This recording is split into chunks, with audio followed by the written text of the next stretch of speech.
So back to working on this thing again. It's always had these like weird little clunks and stuff when you're braking, and then at least on this side, this brake over here has always kind of like rattled going down the road, and it's slowly been getting worse and more annoying. So I dug into that, and then I was like, you know what? While I'm here, I might as well do the radius arm bushings because that's also the other clunk. That's not from my truck. That's from my dad's truck. Don't worry about that. So the radius arm bushings, when they get wore out, I think how it is see there's a gap right there already. When you're braking, mine does it when I'm braking. You can do it when it's turning and stuff. At least when I'm braking, I think the whole like front end of this is like scooting just a hair forward, and it's making this atrocious noise. So I'm gonna go and fix that. I already got it broken loose, so that was pretty easy. So what people do is they take both these nuts off.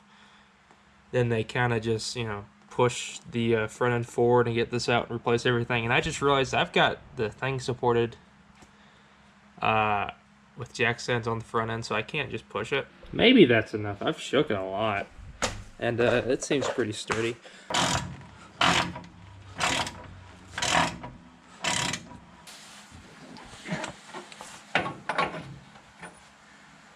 Oh, that's nice.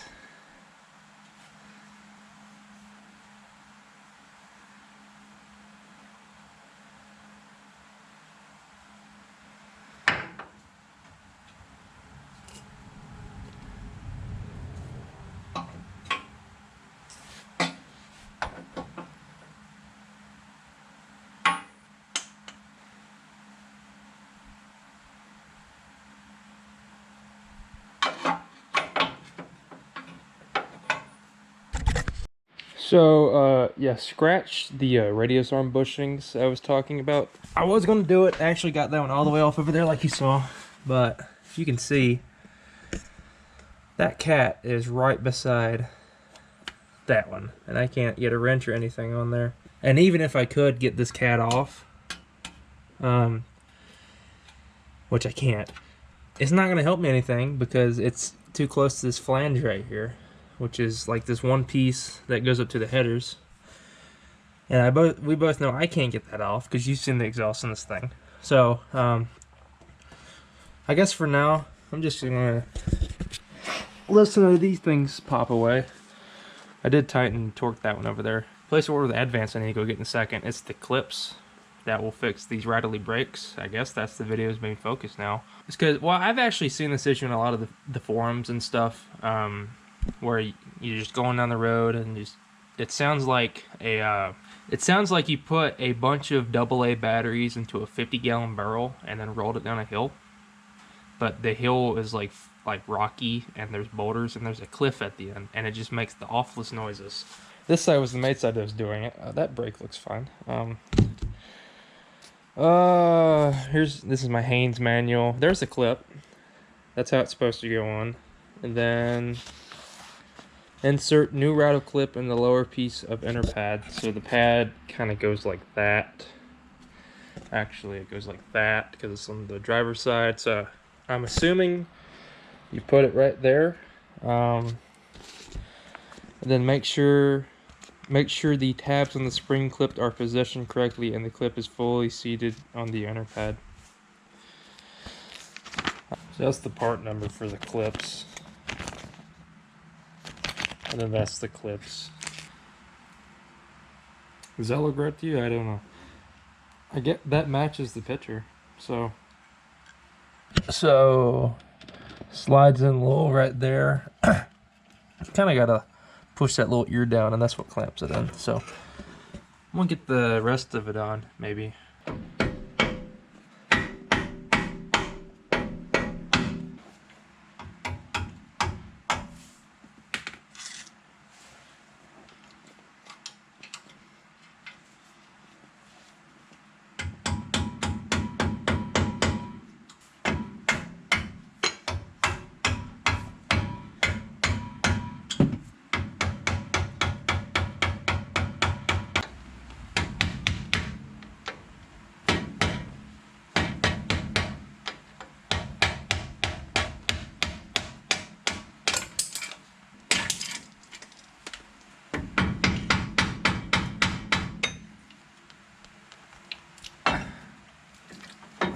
So I said earlier that I didn't think this side was rattling, but the clip's coming too. And there's not one on there anyways. So I'm going to throw one on there. Goes like that. Then, right? Yes. And it just kind of slides on like that. And then once it goes in there, it's gonna kind of clamp it in, kinda, with spring pressure.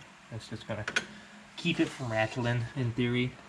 I have seen a lot of people say like, oh, this is for like when your brakes get wore down. It's like a noisemaker. And like, I don't know how you think that, because it's not. And I've also seen people asking like, what is this? And then people tell them to like throw it away. And I feel bad for those people when they're putting on new brakes. Got the wheels back on and torqued and stuff, and you know, as much as I don't want to, I have an exhaust leak on this side, and it drives me insane. But I can get over that because I know how big of a pain in the rear end this is to fix. But yeah, I burnt through it because it got loose, and then I was like, that's something else. And then by the time I figured out that it was just an exhaust leak, it just burnt through. Anyways, like I said, I could get over it being annoying, but it's throwing off the O2 sensor, because turns out that can happen. I looked it up, and it makes sense that it can happen. I just didn't think about that. And you know, it's running weird sometimes. So I'm gonna go in, replace this. And the good thing about that is, well, the only easy part about this is it's passenger side, and you can get to the bolts like right there. So I'm gonna do this real quick.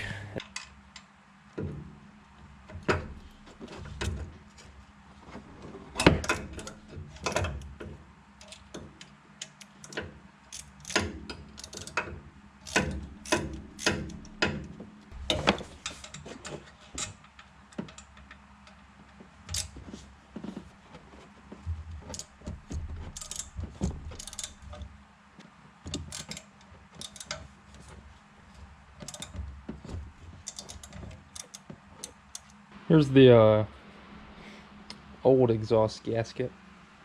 It kind of smells like gas too. I don't know if that's normal. I'm gonna assume not, but I'm just, you know. So the easiest way to do it is to leave, you probably can't see that, leave the two bolts at the bottom, right there and right there, and then get you a little pry bar or something, get in between the block and the manifold so you can kind of open it up and stuff, and then just kind of just slide it in there, and then put your bolts in, and then nothing will line up. But if you fight it for an hour and a half, it will do it. So, well, that wasn't nearly as bad as I thought it was going to be. Got all that torqued to about that much. So I'm gonna get the tools up. Get the tools up, you know, you take it around the block, see if it's any better, see if the rattling's better, see if the exhaust leak's better, see if it runs better. Probably not. It's a small little V6. It's not going to run any better than what it is.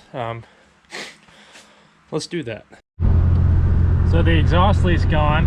I don't know why I turned this on right as I was about to turn.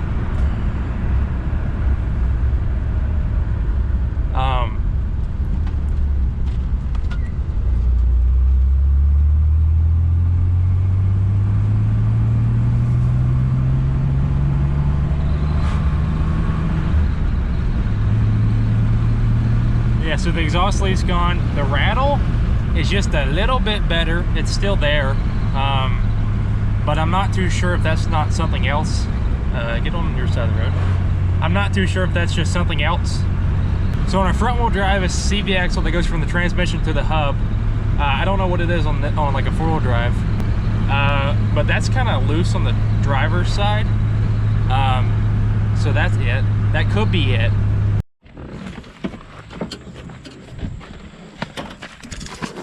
That door didn't close, that's fine.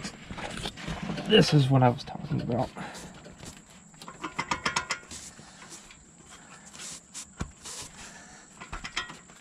So that does sound like the noise now that I'm thinking about it.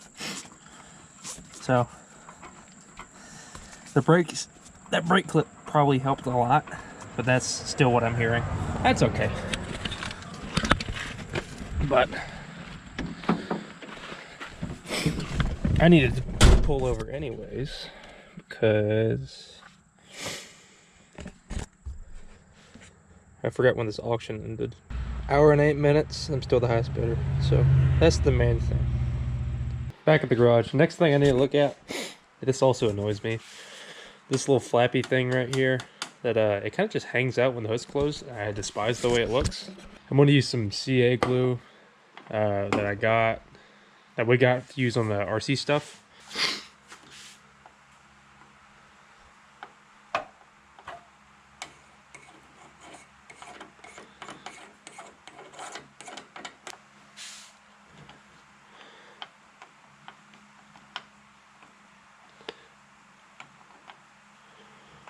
I can't get the activator in right there, but it's working. That's better. By better, I mean fixed.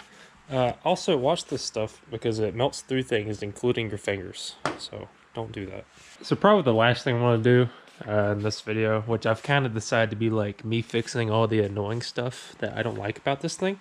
So this happened when I put like this rubber bit up there to protect it. When I was putting like, I think it was like snow skis or something up there. And I peeled the rubber off and then I took some of the paint off. So I'm just gonna scuff it up real quick and then maybe finish it off with this because there's like nothing in there. I'm just gonna throw some cardboard under there to, you know, keep it off of the white.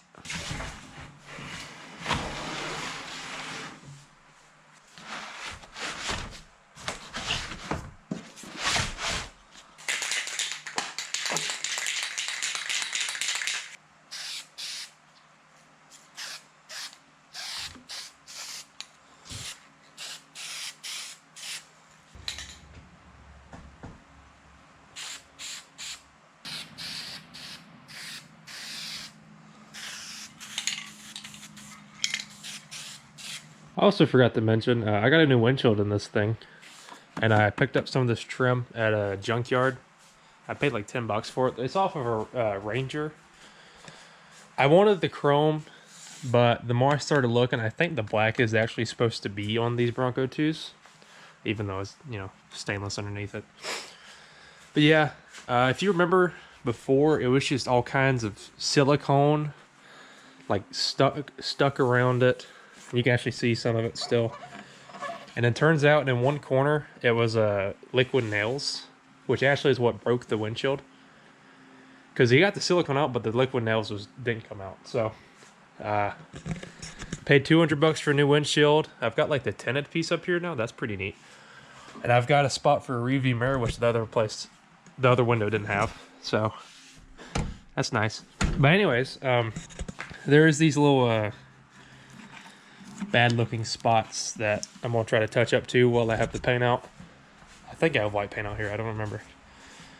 This side's not too bad, so I'm gonna scuff up those, maybe try to get some of the silicone off too, and then just dab some white paint on there.